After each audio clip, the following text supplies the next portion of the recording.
This is the Five Starr Podcast.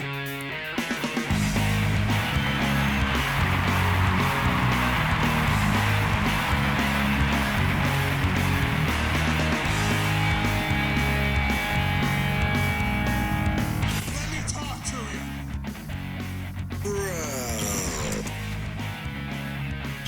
Hi.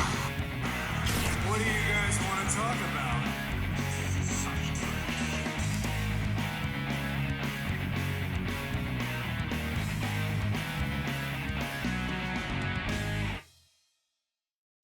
Thanks, guys. Back to you. I'm like petrified my blackout curtains are going to fall off the post again. So now I'm constantly looking over my shoulder now. Came home today and one of the adhesive posts had come undone from the wall. So the rod and the curtains were just laying on the floor when I came home today.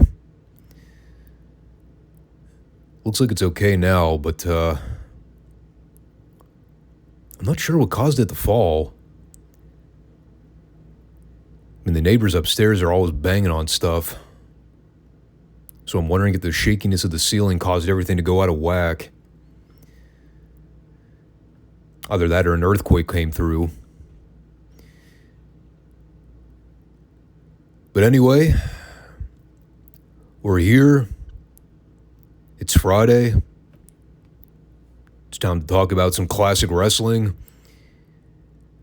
We are not going to detour and spend 15 minutes talking about AEW this time. I said my piece about all that on Monday.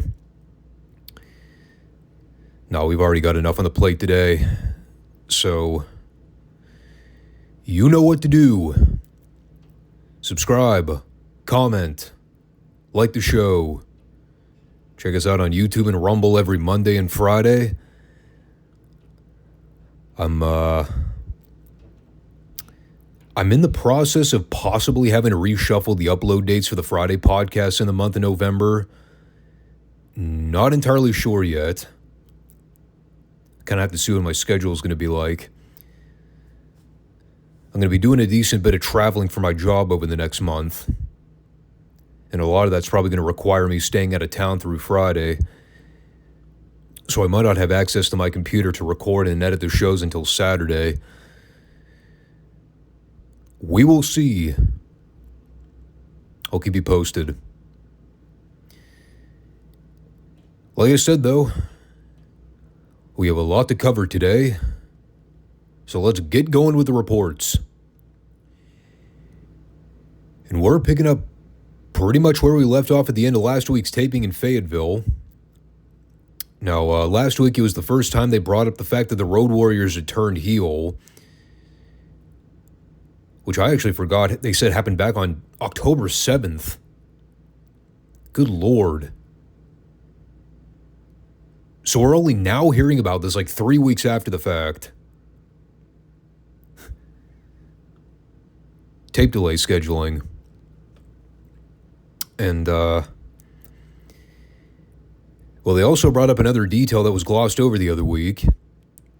This all went down during a 6-man tag team championship match with the Road Warriors and Sting going up against all members of the Varsity Club.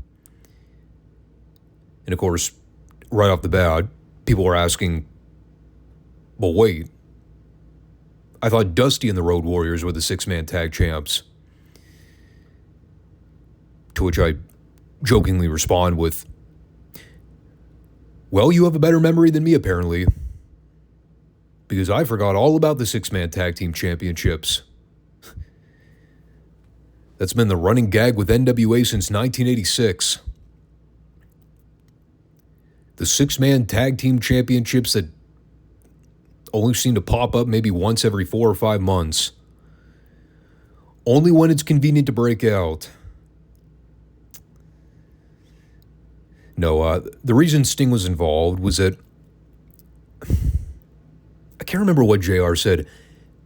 Apparently Dusty was doing selective service or something with the Olympics. So he wasn't even in Richmond when all this went down. which helped to explain why he didn't come out to save Sting when it all happened. I can neither confirm nor deny that Dusty actually did selective service for the 1988 Olympics, but we'll go with the theory that JR is not lying. So yes, it is Sting filling in for Dusty, teaming with the Road Warriors. They're taking on Kevin Sullivan, Mike Rotunda, and Rick Steiner. And, we had two central stories at play during this match. The first was Animal having his leg worked over after he had taken a spill over the top rope earlier in the match. A rare moment in NWA history where we had Babyface in peril, Legion of Doom. And the other story, probably the more important one, what JR determined as a bizarre strategy looked to be intentional, that the Road Warriors were preventing Sting from making a tag, because up until the closing moments, Sting had not done anything offensively in the entire match. And I think a lot of the suspicions began here when Paul Ellering went over and verbally chastised JR for questioning his strategic layout, basically implying that there was no conspiracy to keep Sting on the apron the whole time. But already there's a lot of eyebrows being raised. And obviously I could sit here and talk about how great the match was and be a total Meltzer mark. Talk about the work rate. Truthfully though, the match was completely secondary in the overall grand scheme of things. And after they come back from commercial, the heels are still working over Animal's knee, going after him with one of the belts at one point, basically isolating Animal to keep him away from his corner. And it finally gets to where Hawk makes the tag and runs wild for a couple minutes. He's wrecking shop and doing the typical LOD comeback. And at some point it breaks down into a Pier 6 where everybody's going at it. There's kind of an awkward moment here where Rotunda accidentally gets shot off and bumps into Sting. But Sting didn't register anything, so I'm thinking he may have been out of position. But the main point here, Sting gets Rotunda in the Scorpion, and then for reasons that are not entirely explained, Hawk and Animal just completely snap. They pry Sting off. They level him with the double clothesline. Of course, JR is selling it absolutely perfectly on commentary with all the classic JR outrage. And Bob Caudle was Bob Caudle, moderately tame by comparison's sake. And eventually the Road Warriors give Sting the Doomsday. Sting takes a great bump for it, sells it like he's dead. Then Luger runs out and ends up beating a double clothesline from Hawk and Animal as well. Finally, a bunch of other babyfaces empty out from the back and send the Road Warriors powdering, which, albeit looked a bit odd, even retrospectively. Like, come on. The idea of the Legion of Doom running scared from a bunch of underneath guys, regardless of how many there were, kind of killed their mystique. Although there was plenty about this angle that killed the Road Warriors' mystique. Just the simple fact that they turned him heel to begin with. And like, obviously this was the main story for the week. I can't totally shit on the execution of the angle because, in hindsight, it was very well done. The problem, though, and I kind of talked about this a little the other week, it was just a simple fact that they did this heel turn with a pair of guys that nobody wanted to boo. And that's why it didn't work. The Road Warriors were a top babyface team in the NWA for the last 3 years.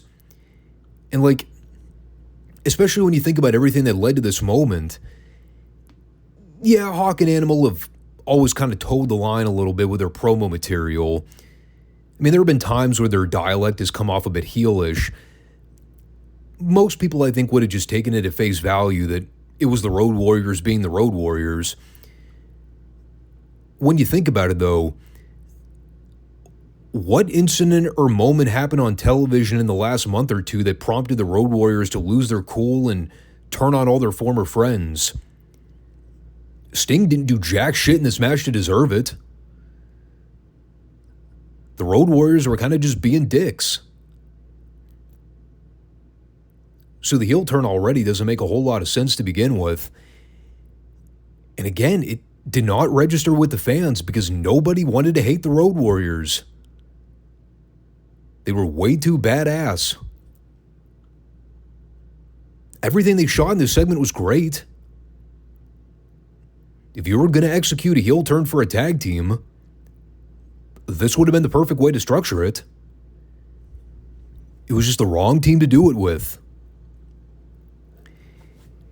And it really sucks too, because, I mean, they devoted quite literally the first 20 minutes of this week's program talking about the footage, showing the footage, getting some post-match angle thoughts from Dusty. I mean, they really went above and beyond to present this like a huge deal. Christ, it was easily the best promo we've seen from Dusty all year.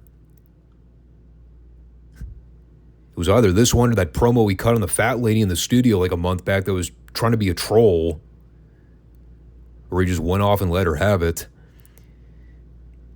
But he comes out and talks about how great it is to live in a free country where you can say, do, and believe in whatever you want. But when it comes to the Road Warriors attacking Sting and leaving him for dead, nothing about that was warranted. The only thing it proved is that the Road Warriors are backstabbing yellow cowards.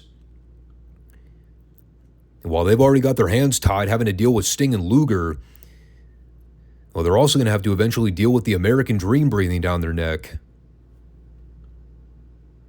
And of course,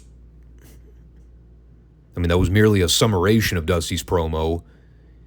He really laid into Hawk and Animal. And as a fan, I really wanted to like this. But because of the historical knowledge, the fact that we know this angle didn't really go according to plan. I mean, we haven't even gone to the infamous Spike angle that essentially cost Dusty his job in January of '89. There was just so much bad fallout from all of this. So it's really hard to call this a positive, purely because of everything that it led to as a result. Nevertheless, here we are. The Road Warriors are now considerably the top heel team in the NWA. At least in kayfabe. The fans would dictate otherwise. So that led us to Ron Simmons and Keith Steinborn, which I basically summed up with the following words. Boring squash. Ron at one point followed a standing pile driver with a stationary chin lock. He then gave Steinborn the worst spinebuster I've ever seen, followed by yet another chin lock. Then he won with the shoulder tackle.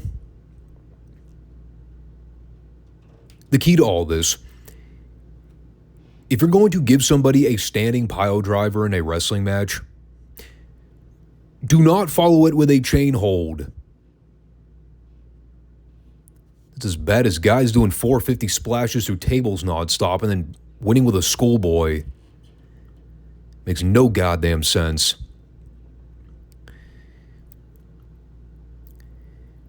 Then we had the Russian Assassins versus Rick Allen and Jerry Price.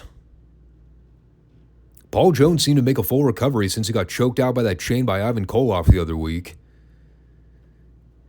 Even Tony Schiavone pointed out how miraculous it seemed.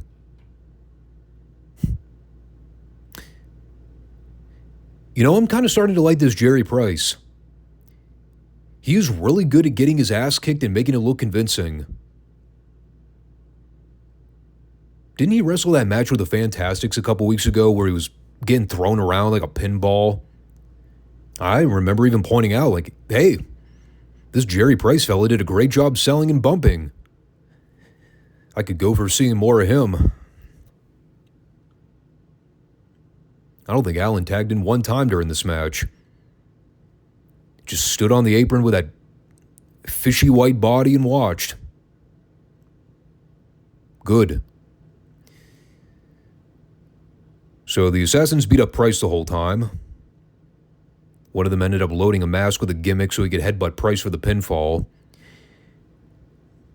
Which brought an interesting question to mind. Didn't they say last week that the Russians were going to be searched and patted down before every match to ensure that they could not hide gimmicks anymore? Same with Paul Jones. So how did Paul get away with feeding him a gimmick in this match? Something ain't adding up there. You know what else doesn't add up? Paul Jones explaining that for every time Ivan Koloff lays his hands on Paul, the Russian Assassins will be fined $3,000.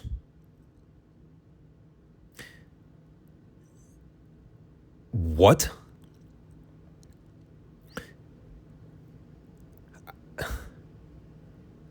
How does that make sense? The Russian Assassins are going to be fined for every time Ivan Koloff gets physical with Paul Jones? Shouldn't it be the other way around? I think this was one of those promos where you could actually see the gas meter on Paul Jones emptying the longer it went. He got completely lost. He's talking about how the NWA referees operating under two sets of rules, how they let Ivan and Nikita come out to the ring with a chain. At one point he said, "That chain will be your destiny, Ivan." And then realizing that he fucked up, he then tried to restate it by going, "That chain will be your downfall, Ivan." And eventually he just screamed, "You can't win." There's an awkward pause. Paul looks at the Assassins, and then they leave.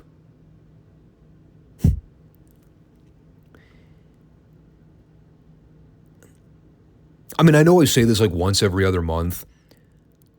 Paul Jones was an infamously bad promo, but you just can't help but laugh every time he talks because you know it's going to be fucking hilarious. There is not one time where I hear Paul Jones speak and not be vastly entertained. Now, granted, they're still not as classic as those Jimmy Valiant promos from 1986 when he had the rest of his army out there with his Hitler mustache and just being a complete nonsensical buffoon surrounded by his posse of buffoons. But it's still hilarious to hear him talk. So then we had the Midnight Express versus Mike Jackson and Terry Jones. The best part in this was David Crockett calling out JC's colors this week. He had blue pants, a yellow shirt, a green tie, and a red suit jacket. To which JC responds with,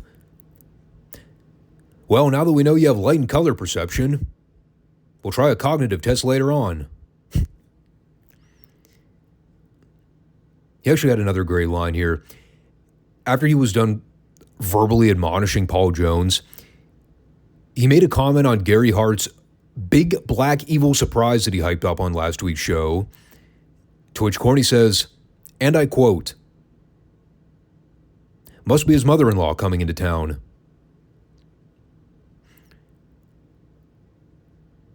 I do not give a fuck what anybody says. That shit was funny. Racist or not racist, I don't care. Fuck you if you don't laugh at that. He had a couple other good lines in here, but they were mainly all interjections as they were promoting the Mid-South area tour dates. As usual, anytime Bobby and Stan are working with Mike Jackson and doing their thing, the work is flawless.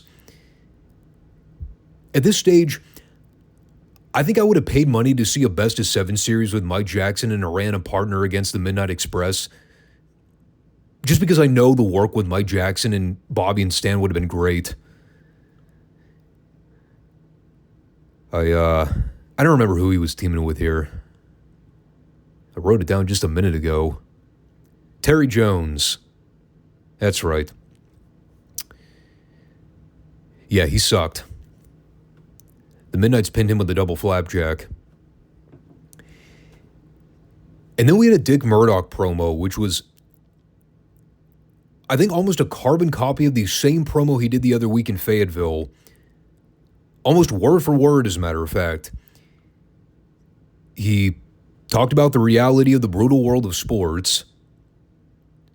When you sign up for a sport, injuries are expected. But it's how you respond to those injuries that define your career. Do you stay down or get up and keep fighting like a man? And it was weird here too, because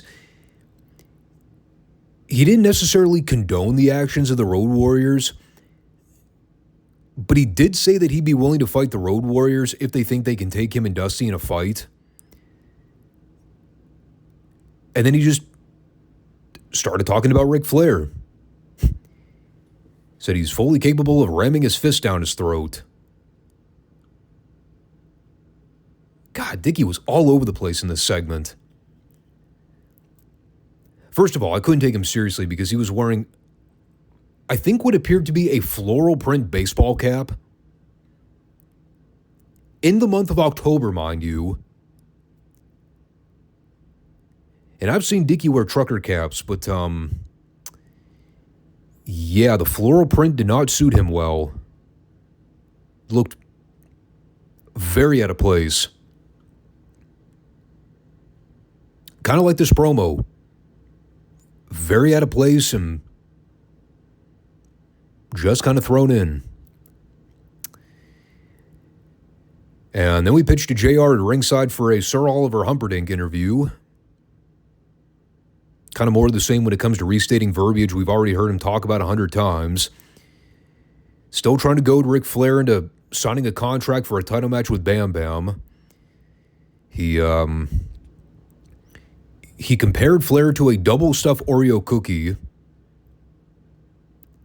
And he vowed that after Bam Bam gets through with Flair, the people will be calling Flair Little Stuff.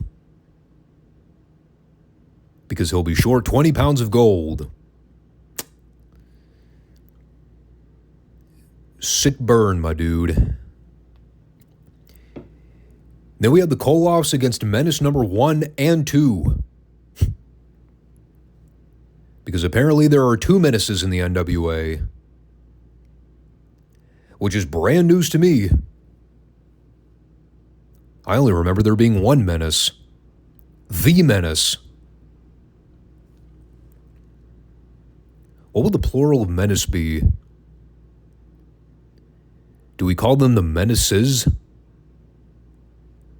The menaci? I just liked how these two didn't even have remotely matching gear. The shorter-haired menace with the man tits was repugnant in this match. I don't know who it was, but I hope it wasn't one of the local job guys. Because if I find out that one of these geeks was working this gimmick, I'm going to be raking him over the coals. He could not run the ropes. I shit you not. There were like 3 shoot-off attempts by Ivan and Nikita in this match. Every single time they shot this guy off, he just sauntered toward the ropes. Kind of looked like he was on the verge of passing out. It actually made me angry when they pinned the other Menace, who I believe was the guy that regularly wrestled as the Menace on this show. So they couldn't even beat the Decoy. Whatever. Match was lousy. Nikita won with a Russian sickle. Now the post-match was 1,000 times more interesting. Well, first they replayed the amazing footage last week in Fayetteville where Uncle Ivan got to choke out Paul Jones with a Russian chain. We had that tremendous moment where the idiot assassins couldn't figure out how to pull their manager out of the ring. So while Paul's getting the life choked out of him with his chain, the assassins are trying to pull him underneath the ring. I laughed just as hard the second time watching this as I did the first time. And, well, then we had Ivan restating the stipulations that the assassins are going to be searched prior to every match, since it's obvious they're hiding foreign objects in their masks.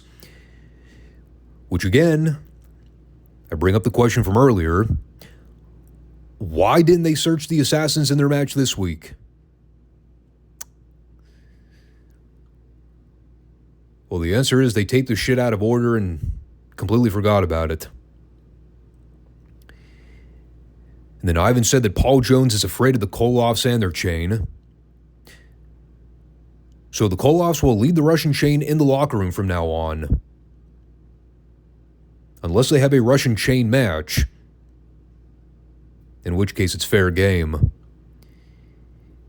He also thanked the people for accepting Nikita into the U.S., and then Nikita chimed in and said they don't know what the assassins are capable of in Russian chain matches.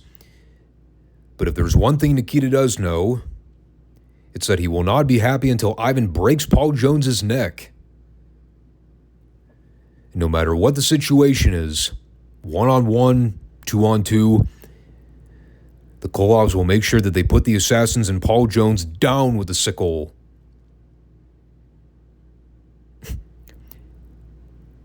I do like how they basically set up the notion that Ivan and Nikita don't need to use the chain to win their matches. But then they essentially spend like 2 minutes promoting a Russian chain match. What are you going to do? The Battle of the Soviet Union rolls on. And that brought us to Larry Zbyszko versus Tony Suber, which is my obligatory shit/piss break segment in the program. Came back a minute later as Larry was giving Tony the neck breaker, subsequently spinning his nunchucks around, which still have not been a thing that have been explained. Why the fuck does Larry Zbyszko have nunchucks? And why don't these nunchucks factor into the finish? What is the point of any of it?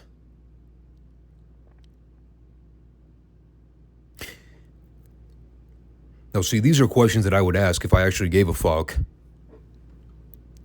But since I don't give a fuck, I'll just move on. So then Eddie Gilbert wrestled Gary Royal. I have absolutely no idea what the theme music was they played for Eddie here, but it sounded very canned. It was like bad generic 70s disco music. Even Richard Simmons would have scoffed at it. God rest his soul. Ain't nobody gonna shake their booty to that. We actually had a couple notable moments in this match. The first of which was Gary trying to pull Eddie's hair in the early goings, which prompted Eddie to start working more aggressively. So he returned the favor and started grabbing Gary's hair and throwing him around, using a couple dirty tactics behind Teddy's back. We also had a funny moment here where one of the smart fans in the studio shouted, "Where's Missy?" So, yeah. That guy obviously knew they were a pair. I know Missy shows up pretty soon, right? I think by the end of the year she had made her debut on TV. So Eddie won with a stun gun, and he didn't miss this time. I remember last week he completely fucked it up, but he got it this time. And then he did a promo at ringside, giving us the real reason he returned to the NWA after all that time off. Actually bringing up a good point here when he said that he was the one that put Sting and Rick Steiner together as a team, which, I mean, if you know your UWF history, that is true. And of course, after what happened last week with Sting getting, and I quote, mutilized and maimed by the Road Warriors.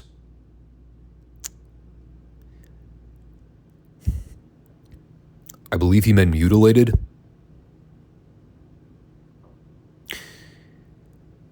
But it is true. He did share a friendship with Rick Steiner all those years. And if there's one thing we know about the Steiners, English and math were not their forte. So maybe Eddie was picking up on some bad habits. Anyway, he basically said that Kevin Sullivan stole Rick Steiner from Gilbert. But Steiner's not dumb. He knows where his roots come from. Now it's a matter of earning Steiner's trust back. And as for Jimmy Garvin, when he comes back, he can bank on the fact that Eddie will have his back. A lot of names being thrown around in this segment. But again, you can kind of see what they were attempting to lay out. I'm still not entirely convinced that we see Gorgeous Jimmy back until later in '89. But maybe I'm wrong. I honestly cannot recall if he makes his return before the end of the year to finish off the feud with Kevin Sullivan in the Varsity Club. It is entirely possible we see him before the Freebirds run. It's just not ringing a bell for whatever reason. And then coming back from break, we had a very strange talk segment with Magnum TA and Lex Luger. Does anybody know if this is a recurring thing they did? Straight talk with the boss, Magnum TA. I mean, a glorified talk segment without all the glamour and the high-value production. And it was Magnum standing in a darkened area of whatever building they shot this interview from. And he's recapping the Road Warriors footage, trying to get Luger's take on the situation now. I'm just kind of curious if they had this as a recurring thing on TV. You know, try to get Magnum back in the fold full-time in some capacity. What a name for a talk segment, though. Straight talk with the boss. I mean, it's not entirely inaccurate. If there's one thing we know about Magnum, he was a straight shooter. No-nonsense, button-down attitude. So it was befitting. Anyway, Luger talked about how he and Sting aren't going to sit around licking their wounds. When it comes to someone like Luger, he's stood across the ring from the Road Warriors as an opponent, and he's also stood by their side. And if the Legion of Doom are looking for an attitude change and a set of guys to make an example out of, well, they picked the wrong guys to fight. I mean, the promo was fine. It just kind of circles back to everything I talked about with the execution of that heel turn. You know, and especially looking at how far Luger's fallen since that summer period when he was white hot. God, you want to talk about guys that desperately needed to turn heel. I mean, yes, they do end up turning Luger heel in '89 when they do the feud with him and Ricky Steamboat. I'm just saying, it should have happened way sooner than it did. Staying on the topic of the Road Warriors, we had Tony Schiavone entering the Lion's Den, a.k.a. the Road Warriors locker room. just casually strolling in for an interview while the cameraman's perfectly positioned, ready to film. So those guys had a death wish. They did warn Tony to tread lightly here, since they were already hot to begin with. And, they tried to justify the heel turn as best they could. Kind of boils down to the simple fact that Hawk and Animal were tired of carrying people on their back and trying to make them look good at their expense. They liked it better when it was just the three of them going around beating ass and showing why they're the one-stop working crew. Of course, Tony's trying to ask them if they thought about the ramifications of turning their backs on kids and all the fans, which they did not seem remorseful of. They just kind of restated that they're sick and tired of being the ones to make everybody else look good at their expense. And now they're going back to the way things used to be, with Hawk, Animal, and Precious Paul as a three-piece unit. No one else to weigh them down as a result. And then Paul basically blamed Dusty for everything and said if he wants to do charity work, that's fine. But he can take his money out of his own pocket and quit wasting the Road Warriors' time.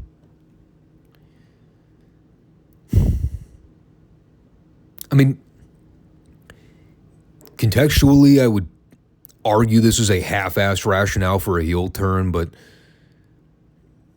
they at least covered a little bit of ground. It's not like they were originally planning to fuck over Sting before the match. They just got pissed off when he tried to hog the spotlight and make it all about himself. Which is still petty, but at least it helped to explain why they didn't immediately beat up Sting after the opening bell.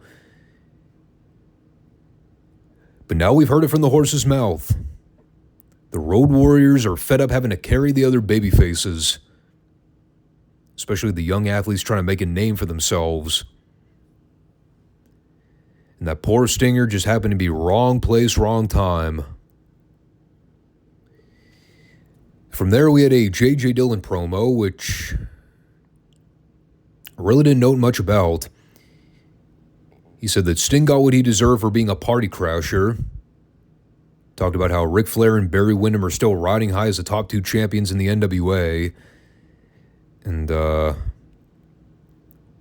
basically promised that Barry would not wrestle Dusty for the U.S. Heavyweight title, which I think is the same thing he said last week. God, so many repetitive promos this week. Then we closed the program out with a Mike Rotunda Eddie Sweat TV title match. Let me repeat that. Mike Rotunda defending his TV title against Eddie Sweat.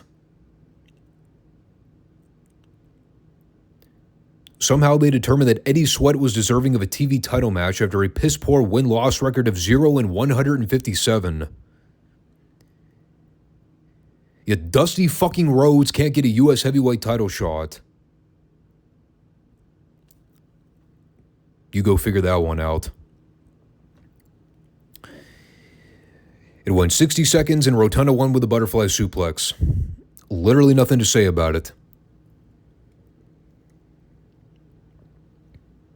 They did have an awesome post-match promo, though. This is like peak Varsity Club comedy turned up to 100. It was a literal Three Stooge cartoon on a wrestling show, with Mo, Larry, and Curly all in the shot. So Sullivan's trying to hype up this big grand announcement that he's brought in a new member of the Varsity Club. And right before he makes the grand announcement, Steiner interrupts, and he basically goes, "Say, Kevin, why don't you ever ask me for my input?" To which Sullivan, deadpan, looks at Steiner and just goes, "What? What are you talking about, dude?" So as Sullivan's trying to brush it off, Steiner's walking behind Rotunda on camera and making bunny ears behind him, pretending to give him a loogie. Just being a total child. I'm laughing my ass off the whole time. Then there's a point where Steiner interrupts again, and he tells Sullivan that they should recruit Sting because he almost beat Rotunda for the TV title. So he's qualified. So Sullivan brings Rick over and starts paintbrushing him in the face. He goes, I want you to know, Rick, everything in the Varsity Club is right. To which Steiner interrupts again and screams, everything's what? And Rotunda just yells, can you hear? And, well, finally Sullivan just has enough of Steiner's bullshit. So he tells him to leave. This was absolutely amazing. I'm not kidding. This was actual slapstick comedy happening on a pro wrestling show. And the whole story was Rick Steiner yet again getting out of line and trying to have fun at the expense of Sullivan and Rotunda. And they're just not having any of Steiner's BS. I thought Sullivan in particular was great here because all of his reactions just sounded so genuine. Every time Steiner interrupted or said something dumb, Sullivan just reacted with the most gobsmacked expression. Like, what? Dude, what are you talking about? And then Mike Rotunda's in the background just being a jag-off and screaming in Steiner's ear the whole time. You can't do something like this twice. This is a one-shot angle. And again, man, it is the slowest of all slow burn builds as we approach that Rick Steiner babyface turn. And the crowd you hear, they get more and more behind him every single week. I mean, it's gotten very repetitive from my vantage point, having to cover all these segments, but the people are super into it. So I can't say it's not working, because it is most definitely working. But yep, that was the show. Pretty much a one-note program this week. I mean, after the first 20 minutes and covering all the Road Warriors content, the rest of the show just kind of existed. And we're still a couple weeks out from the sale going into full effect. But man, looking back at that Legion of Doom heel turn, you gotta think that was Dusty's last attempt at desperation. Knowing the sale was evident, he's probably thinking, how can I hotshot something last minute and give this product some new life? That's kind of how I always saw the Road Warriors heel turn. A last call desperation move to try to give the product some buzz. Because Lord knows things have been ice cold with this product since the Bash Tour. Meanwhile, in Midsouth, they're kind of in the opposite boat where they're headed upstream right now. Getting out of that major booking slump they were in over the last couple months where, it kind of looked like Watts was very lost with where he wanted to take the product. And after last week's show where he flipped the North American title onto Magnum TA and subsequently swapped the tag belts to Hacksaw Reed and the Anvil, well, now things are starting to look up for Mid-South. It's not necessarily wiping the slate clean, but it's giving him brand new direction to take when it comes to promoting the top two belts in the region. You got to start somewhere. And of course, Watts laid out the whole story of what happened last week. The setup of how we got to both those title matches. I mean, if you want to hear my breakdown, just go listen to last week's podcast. But they replay the closing moments of the North American title match. Still love that classic shot where JYD sucker punches Reed coming off the top rope. And then he does the JYD howl while they zoom the camera in to show his expression. I mean, you remember shit like that, dude. Those are true iconic moments in wrestling that still stand out all these years later. But that's where we left off as we came into this week's program. And you might also recall at the end of last episode, Bill Watts is promoting a big midgets match for this week. I know that seems kind of counterintuitive. A big midgets match. Sounds oxymoronic. That was a joke, people. Good Lord. Now, what wasn't necessarily a traditional midgets match like we've seen on Mid-South TV before. It was more of a mixed tag deal where they had a midget teaming with, I guess what we can just call a normal-sized talent. I don't know what the fuck you'd call it. It was a big guy, little guy versus big guy, little guy match. Okay? Can we stop trying to be politically correct? It's Cowboy Lang and Tom Stanton versus the Lone Eagle and George Weingroff.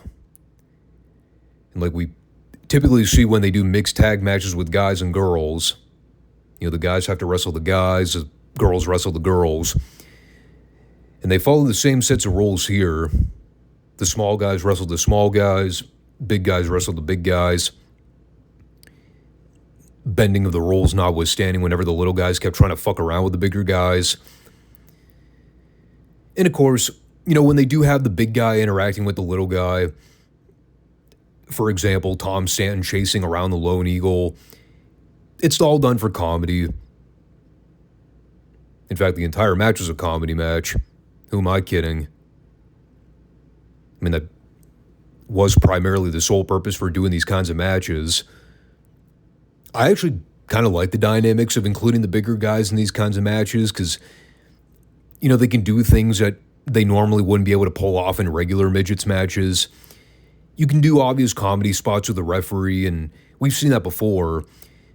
But it's even better when you take an underneath guy that, let's be honest, nobody gives a shit about, and you just spend the whole time making him look like a total schlub, constantly getting outsmarted by the littler guy.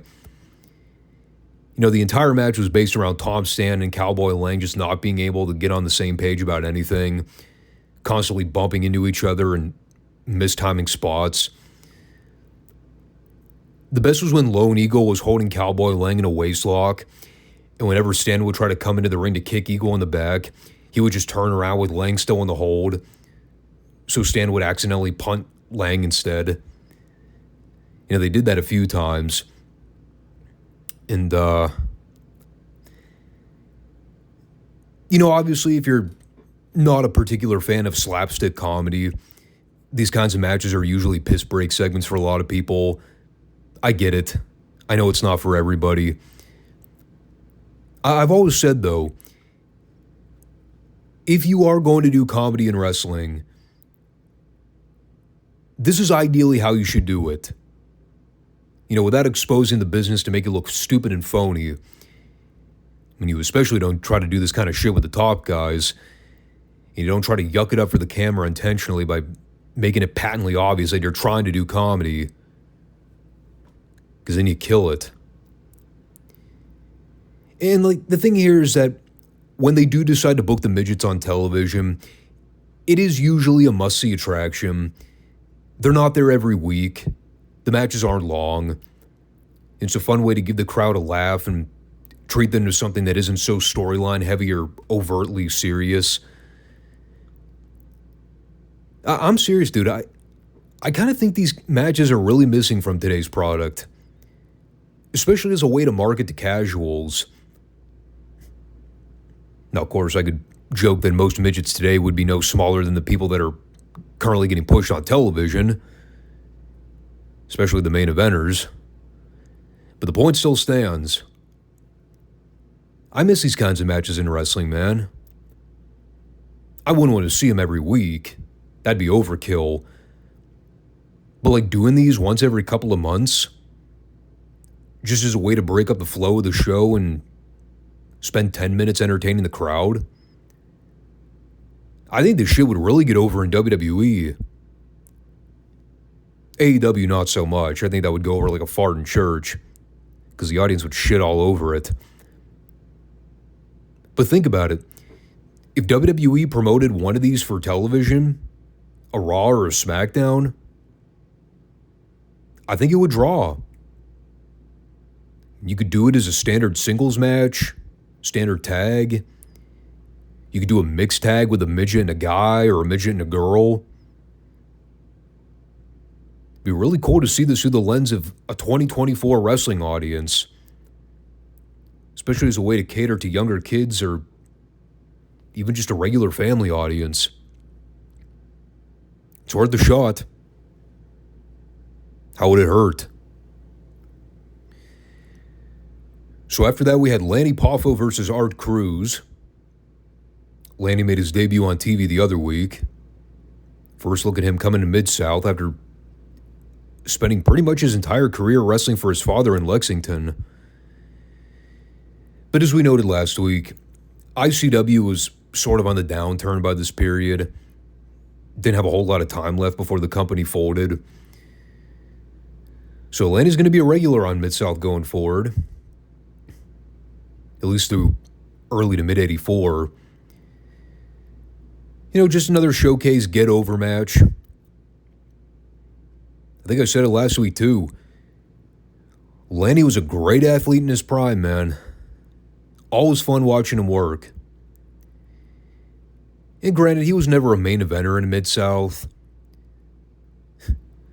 Now that I'm trying to think back, I don't remember a lot of the guys he feuded with. I vaguely remember they had him interacting with some of the top heels on television a handful of times. But it's not like he was getting clean victories over guys like Butch Reed or Jim Neidhart or any of Akbar's crew. I mean, he kind of mingled around in the mid-card for most of his run. And then we had Nikolai Volkov versus Tony Torres. If I respectively called this a squash match, that would mean that in both the literal and the wrestling term sense. I forgot what Watts said here. Something to the equivalent of it looking like Torres getting demolished by a small bear. He's not entirely off base. The size difference here was quite impeccable. I mean, really not much of the match itself. It was another Nikolai massacre. But you can kind of see the strategy here. They're having him decimate opponent after opponent as they're waiting to start having him interact with more of the top babyfaces. And Watts threw out a couple of names here like Hacksaw Duggan and JYD, talking about how interesting it would be to see Nikolai lock horns with them. Again, though, we're still in the prelim stages where they're just trying to get as much heat on Nikolai as possible. So everything is pretty much a one-sided beatdown. No credible babyface challengers yet, but we're getting there. So before we get to the next match, they aired the closing minutes of the Mid-South Tag Title match from the other week. Now again, remember, this aired right after Reed had dropped the North American title to Magnum. And since the Reed-Neidhart pairing is one of the more newer heel teams they're trying to establish on television, it did make sense to take the titles off Duggan and TA. I just kind of find it funny how quickly Reed got over losing the North American title. You know, he's standing there in the ring with a new tag belt around his waist here. He's peachy as a clam. He doesn't give a fuck about the other belt, because he's got another belt. And this one is shinier. It doesn't look like it was put together with plastic bottle caps and melted down bronze. Sidebar here. I don't know if I've ever talked about this. I have nothing against the original lineage of the North American title. God, it was a hideous belt. I was so glad when they replaced that in '84 with an actual championship.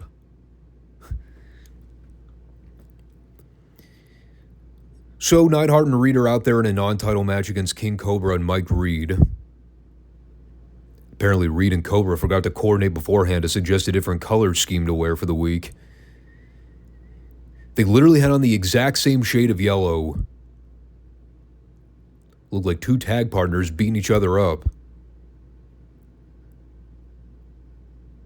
By that same token, the thought just occurred to me. Neidhart and Reed were both wearing practically the same shade of red. Was it really that hard for them to be like, guys, don't wear red or yellow. Those are our colors. I thought that was a cardinal rule in wrestling. Or you're not supposed to wear the similar matching gear as your opponent. It's another pretty decisive squash win. Neidhart ended up giving Reed the Samoan drop for the victory. Or not Reed. Who the hell did he pin? Now, I guess it was Reed. Now, who cares? Now, keep in mind, this is the week after they just shot the two big angles for television. I mean, I really wasn't expecting much of anything this week in terms of major story advancement or anything. This was kind of a detox week in the taping block. Even the squashes didn't really have a lot of notable standout moments. There were at least a few highlights in the Magnum TA King Kong Bundy North American title match. At least Magnum's not a pussy. A week after winning the title from Reed, he's right back on television the next week, putting his strap on the line against another big name. He ain't doing non-title matches with underneath guys like that coward Butch Reed. I will say one thing here, and it really stood out before the bell even rang. Magnum really was not as over here as I remember him being around this time. For some reason, I had it in my head that the moment he won the North American title from Butch Reed, he was like instantly over with the crowd. But even during the ring intros here, he didn't get much of a pop. Fans were just kind of like, okay, yay, Magnum. Great. I wonder if that's something Bill Watts subconsciously picked up on. It's like, oh shit. Maybe I jumped the shark a little bit by putting the strap on Magnum this soon. Hopefully this doesn't backfire where the crowd turns against him because they're not ready to accept him yet. I mean, that's always something you have to worry about as a promoter. Is the guy you want to push somebody that the crowd also wants to see pushed?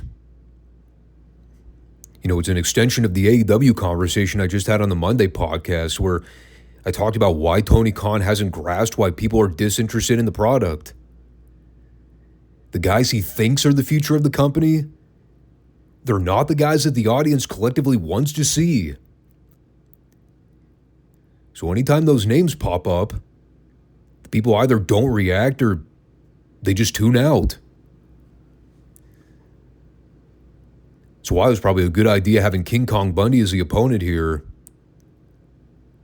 Because we all know how much of a great heat magnet he is. I mean, the dynamics for this thing were perfect. It allowed for TA to sell and work as the babyface in peril. And the story they were getting over on commentary was, how in the world is TA going to give Bundy his belly to belly? It's impossible. Bundy has way too much mass. So as Bundy's working over TA, he misses the big splash. They end up doing the Irish whip reversal in the corner where TA collides with Johnny Martinez. And this is a great finish they came up with here too. After Bundy gives TA the avalanche slam, he tries to go over to the corner to scream for Martinez to get up. But because he was leaning over the ring post, TA saw that as an opportunity to dropkick Bundy so he would collide with the post. And that was how TA managed to outsmart Bundy for the pin. He temporarily stunned Bundy and held him down for a 3 count. Now, it wasn't quite the slip on a banana peel finish, but sort of in that same vein. Babyfaces find a way to defy the odds and leave victorious because the heel was stupid enough and wasn't paying attention. And again, you can start to see that this was the period where Bundy had a very limited shelf life in Mid-South. You've been watching and following the product more. He's doing more jobs. He's not really being factored in as a top talent at this point. So he was already on his way out. And Magnum is still gaining traction with all the fans. Still nowhere close to a level of a Dog or a Duggan as a babyface. So putting the title on him at this point was always going to be risky. But, well, let's just say the fans were more forgiving in the 80s than they were, say, if they tried the same thing in 2024. We'll just leave it at that. So the next match, had to kind of hold my breath on this one. I was not holding out hope that it was going to be anywhere close to good. With that caveat in mind, I can confidently say by the end, it was way better than I was expecting. It's the Junkyard Dog versus the Missing Link. And I know what you're all thinking. It's because I hate the Missing Link. Correct. Although that wasn't the only reason. One thing Watts mentioned early on here that I kind of thought was interesting. Akbar has not been on the show in the last few weeks. His crew members are still on television. But Akbar seems to be MIA. Wonder what he's up to.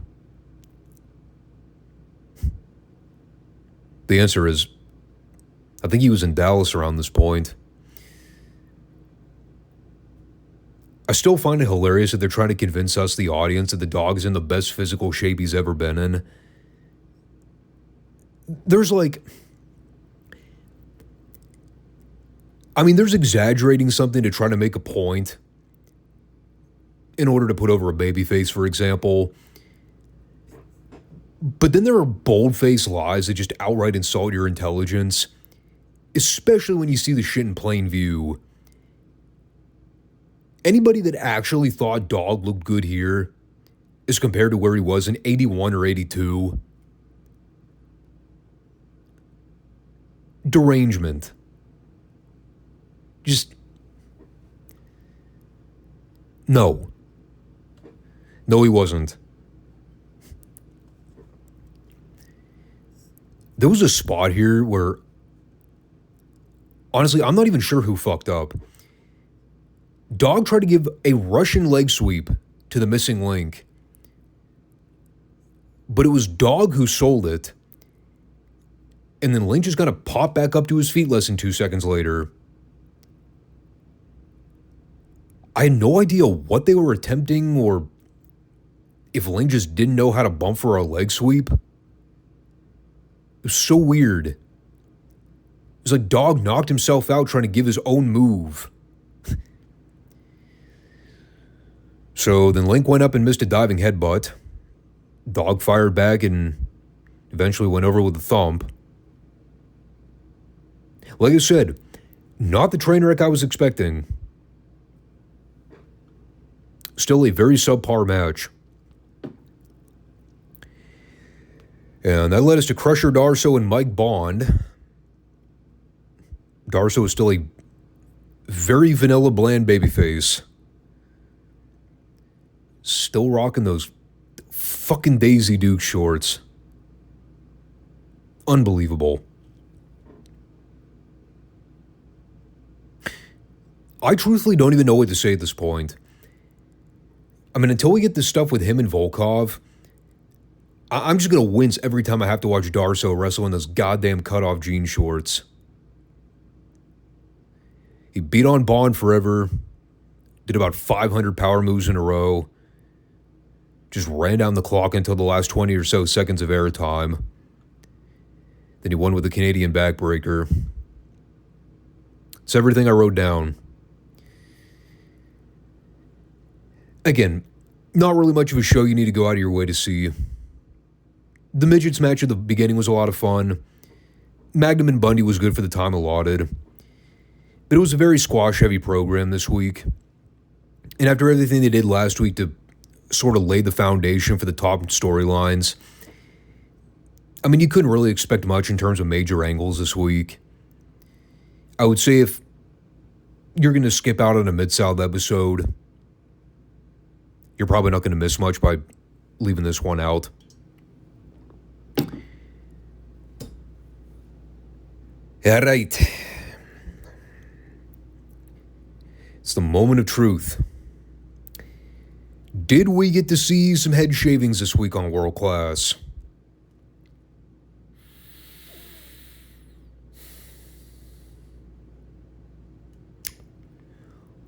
Well, I regret to inform you,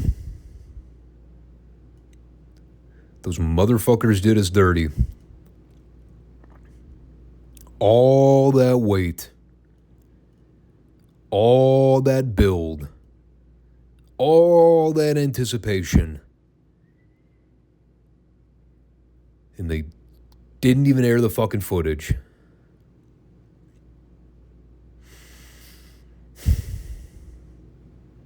Should have figured. The one fucking match on the card that anybody remotely gave a crap about.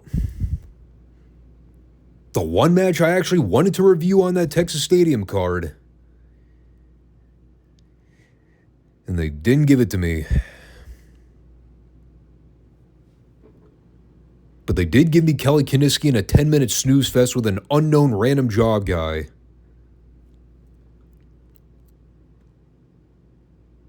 You know, I am yet to say this in my entire World Class review series. Been going on, 2.5 years of doing these?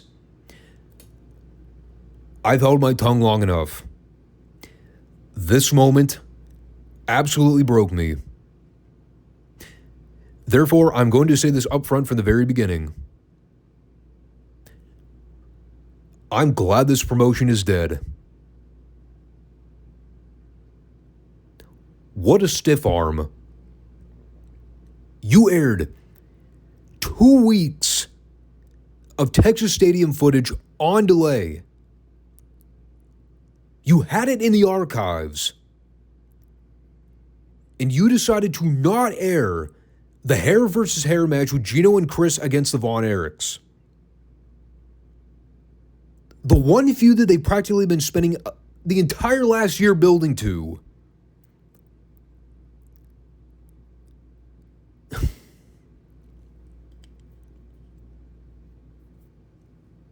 I don't even know what to say. I should have just cut the entire review series right there. This is where it ends. Right here in October of 1985. I can't go on. I'm just kidding. Of course we're going to go on. I can't leave you in suspense. We put too much work into this. We got to see it through to the end. Plus, we got to find out what all that great Kabuki Sunshine drama is all about.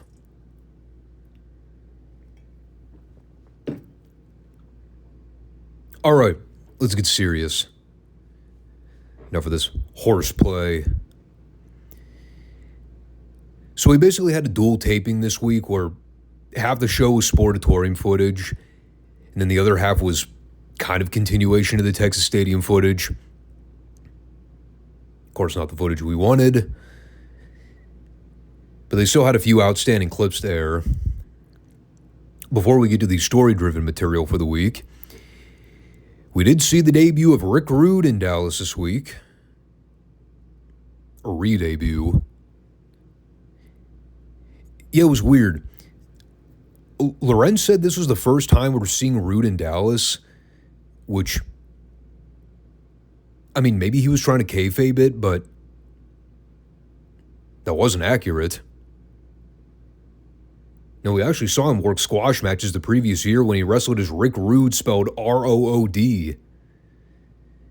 You might not remember that. It's been a hot minute.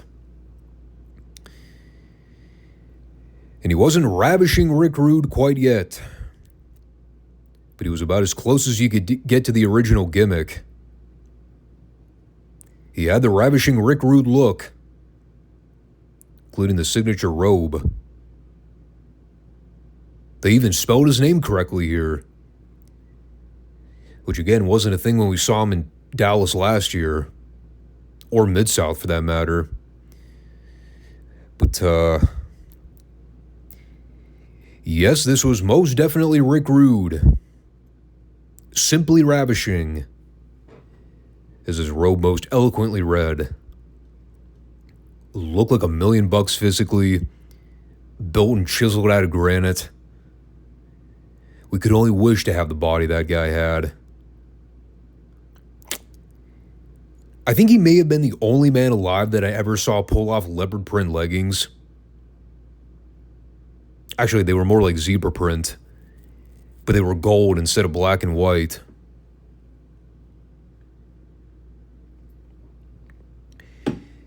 Now, of course, this wasn't really a surprise debut, because Bill Mercer promoted his debut on the Texas Stadium card. He also said that Percy Pringle would be with him. For whatever reason, though, Percy wasn't here. God, it's so weird to think that we've now covered Rick Rude's work in 3 different promotions. We talked about him in Mid-South during that brief run in '83. Obviously, we covered the entirety of his Crockett Promotions run from '86 to '87. When he was teaming with Manny Fernandez. And now we're going to be covering his Dallas run from '85 to '86, right before he left for the Carolinas. The thing with Rick Rude is that he never really stayed in one promotion for an extended period of time. He kind of followed suit in the same vein of guys like a Billy Jack Haynes, where he was sort of a territory bouncer, never really in a specific region for a prolonged length of time. Sometimes because of issues with the office. Other times just for the sake of having the opportunity to make more money. But he really only worked for a major promotion for a few years at a time historically. I have to imagine his longest run was probably with the WWF, right? I know he worked for WCW in the early 90s and then came back later on during the height of the Monday Night Wars. By that point, he was retired, though. If you're really well versed in your 90s history, you might remember this. The day he showed up on Nitro in whatever year it was, 97 or 98, it was the same night they aired Raw on tape delay. And you might not remember this. Rick Rude was also on that show. So fucking Rude's on Nitro doing a live promo on Vince in the WWF. Meanwhile, he shows up on the taped Raw that same fucking night with a completely different look. God, it was tremendous. He literally pulled a Lex Luger from 2 years prior. Except this move was an even douchier move. Because Rude actually took a shot at Vince and the company.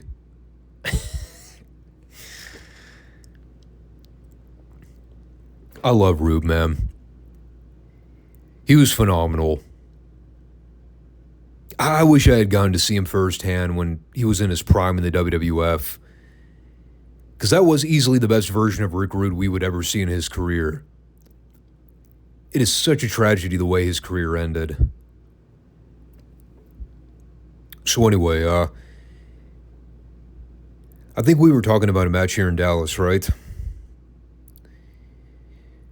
Rude wrestled Rick McCord. Now, we've seen McCord before. He was the bootleg Ric Flair from Charlotte, North Carolina. I know there have been a handful of Flair impersonators over the years, especially those that try to pull off the bleach blonde look. It is hard to distinguish them all. I will say, McCord was not the most egregious of all the impersonators, but he did not pull off the look well. Rude beat him with a DDT. Pretty simple enhancement. I'm actually kind of looking forward to covering Rude's Dallas run, because I remember he was a major part of this promotion over the next 8 or so months. He's going to be factored into some pretty pivotal moments in world-class history. So that took us to Scott Casey and Dave Peterson, which was significantly less noteworthy than everything I just talked about with Rick Rude. Now, the big key to this segment was Mercer recapping everything we saw at the Texas Stadium card, with Kabuki turning on Sunshine and Casey, attacking Casey from behind. The footage that we've now seen like 40 goddamn times. Yeah, we've never seen any of the fucking hair match with Von Erichs, Gino, and Chris. Still bitter about that. I'm a mark. What can I say? You know, a lot of this match was just a test of strength game by and large. Both guys trying to overpower one another.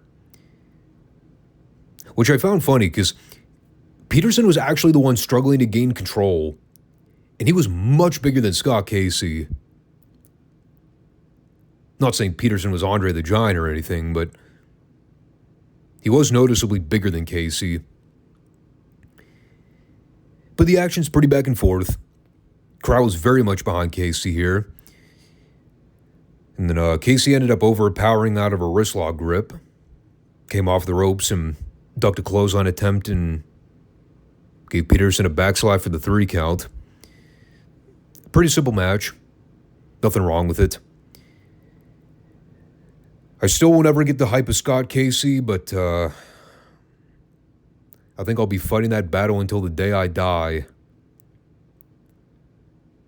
I really am going to need some of the experts to explain to me what the hell people ever saw in this guy as a top main eventer.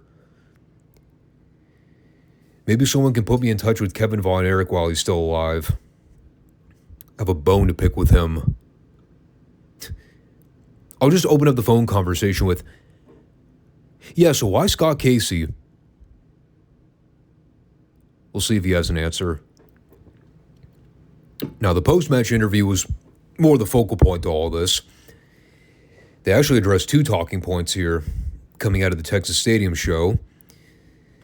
The first was Casey assuring Kabuki that the next time he shows his face in Dallas, the war is on. He actually compared this war to Pearl Harbor, which, yeah, I don't think they were on the same level of importance.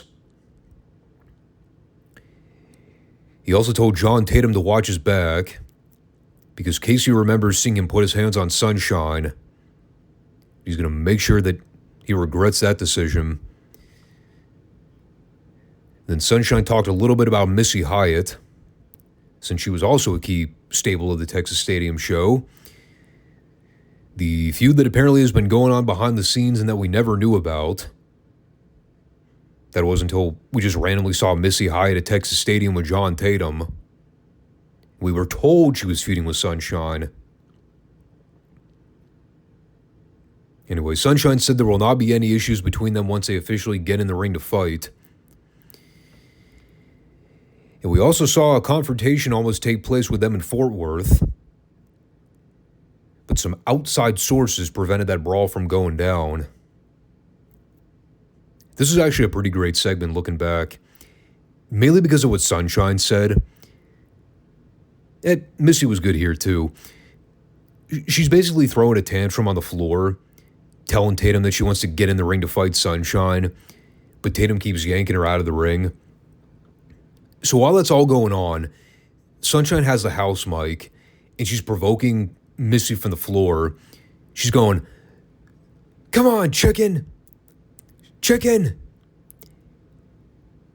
And then she just randomly blurts out, "Cow!" That was the best part. That slight pause in between, right before she said, "Cow." I was like, Jesus Christ, dude. I didn't know you could say stuff like that back in the 80s. Sunshine just let it all out here. I'm surprised she didn't openly try to call her a hooer. So that clip was great. Now, it's still not on the same level as the Sunshine Precious feud from the year prior. But they are trying. Still never really cared all that much about Missy Hyatt growing up. I don't know, dude. She was one of those valets, or I just never got the hype with her. She was decent to look at, but I don't know. She worked her role well here, though, so I'm not going to entirely discredit her, but we would see better valets over the years. And then we had the Grappler versus Tommy Montana. Another name that I believe we talked about on the channel before. Of course, it's been a minute, so now I'm trying to remember offhand. Was it Midsouth where we saw the Grapplers teaming up for a period? That would have been in late 82. I definitely remember talking about Len Denton and Tony Anthony when they were traveling together, teaming up as the Grapplers in various territories. Now, that's not to say we may have already seen the Grappler in Dallas previously, but it's been a hot minute. It's a lot of mass gimmicks to track. I wish I had a photographic memory, dude, but that is a lot of wrestling content to store in the old memory bank. And Lord knows I'm senile. At my ripe age, I'm 35. Cool little thing that Mercer pointed out here, too. The Grappler's right boot had a thicker sole than the left boot, which he indicated was usually a sign that one leg was shorter than the other. Not sure how true that was, but it was an interesting thing to point out, because I don't think I really would have noticed it. It wasn't entirely clear unless you were looking hard enough. It's a fine little wrestling match. Fans tried to rally behind Montana toward the end, but it was a pretty definitive victory for Grappler. He went over with a middle rope clothesline. Not really sure how long he'll be sticking around Dallas, but hey, I've talked about it before. Any way to freshen up the talent pool is a good sign by me. So then we go back to Texas Stadium for this interview with Fritz and Mike Von Erich. Pretty significant moment here for a couple different reasons. It is our first time seeing Mike back on camera since the health scare over the summer. He was noticeably a lot skinnier. You could tell he really hadn't been hitting the gym much since he lost all that muscle mass. But he said he's healthier and he's getting better every day. Fritz talked about how much of a miracle it is that Mike is standing with us right now and cannot be prouder of the miraculous comeback. And then following that conversation, they brought in Lance Von Erich, his world-class debut. And, well, for anybody that didn't know the backstory or the family tree, there were basically two kayfabe family members of the Von Erich family. You had Waldo and you had Lance. Lance was the son of Waldo. Waldo and Fritz were storyline brothers. And, well, they basically did this to try to work around Kevin and Kerry's really hectic, busy schedules around this time. Mike still hasn't recovered fully, so they had Kevin and Kerry working overtime, wrestling these ridiculous schedules in Texas throughout the week. I think they were getting a little burned out. And at the same time, This move really drummed up a lot of controversy because Kevin and Kerry were very much outspoken about the fact that they were opposed to the idea of trying to kayfabe family members. And they didn't like the idea of trying to work the fans because eventually the smarter ones would kind of pick up on the fact that, well, hey, wait a second. Something's not adding up here. I mean, Lance doesn't look like any of the brothers. I don't really see the family resemblance here. They always saw it as deception. Of course, that goes against everything the Von Erich stand for. Kind of paints them in a corner where they're lying to the fans and hoping people don't catch on. And the problem is people did catch on. Now, well, I'll be up front here. I do not recall ever seeing Lance Von Erich footage. I know he wrestled somewhere else under a different name. Whatever it was. Lance Vaughn or something like that. No clue what promotions he wrestled for. I don't know how good or bad he was as a wrestler. So, this is going to be very interesting seeing him in action. I have to imagine that he at least studied Von Erich tapes in the past, so he knows how to wrestle that style. I mean, you got to think, there's a reason they picked him to work the gimmick. But we'll see. I know historically the Lance Von Erich gimmick gets a bad rap from wrestling fans. We'll have to see how right or wrong they were in that assessment.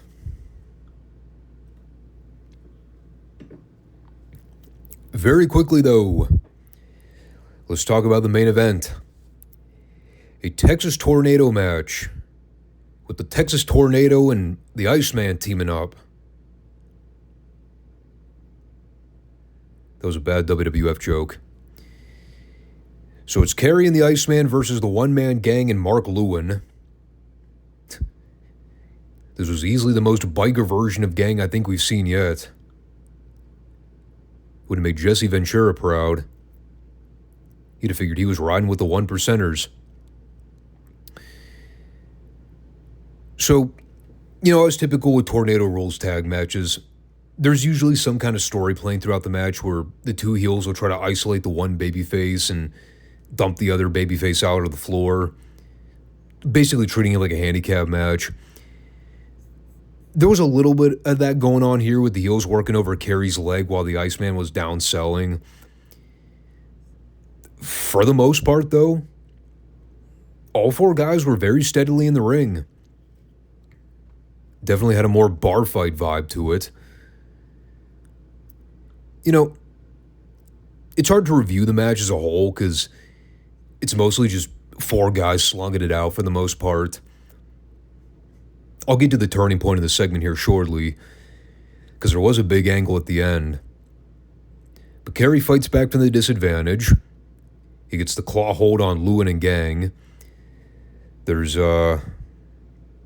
basically a miscue where Lewin tries to clothesline one of the baby faces, but accidentally clocks gang.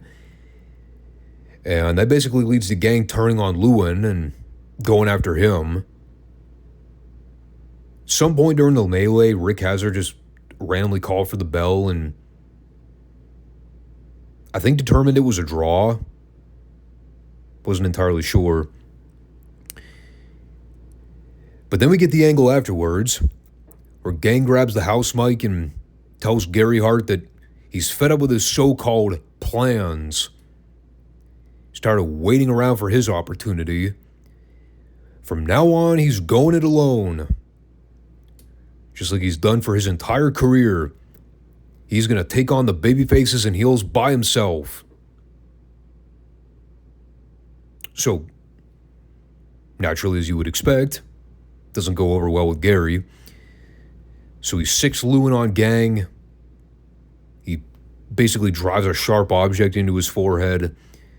Gang does a great blade job where, Lewin's digging into him with this foreign object and Gang's bleeding a gusher down his forehead. But he still makes his comeback and manages to chase off the heels. Looked like a total beast. It was great. And, it did happen rather quickly. There wasn't really a setup beforehand. And you can't really call it a babyface turn in the traditional sense, because, he did say that he was still going to go after the good guys, but he's just going to start living up to his moniker of being a one-man wrecking crew. He was still fantastic. But, it was a heck of a way to end the show. And just, looking back as a whole, it was a considerably good episode this week. There was something good to take away from pretty much all these segments. They recapped a good chunk of the Texas Stadium card, minus the hair match. But even when I look back, nothing on this show came off like void filler. And that's always been a common complaint I've had with world-class programming in the last year. Aside from the meaningless squashes, outside maybe one or two things to note from week to week, the shows are typically very boring and uneventful. But this week I really found myself enjoying the show. Nothing came off as a piss break segment. Kind of actually got me optimistic about watching World Class next week. Cautiously optimistic. Let's not go too far. But I think we've spent enough time talking about this show and, well, all these shows in general. So we're going to wrap it up on that note. We'll be back for the Monday podcast, and thanks everybody for checking it out. What do we have going on this weekend? Do we literally just have Retro Raw? I think we do. We just reviewed In Your House last week. The next one's not coming up for a while. I gotta double check the date here. When is this Crown Jewel show?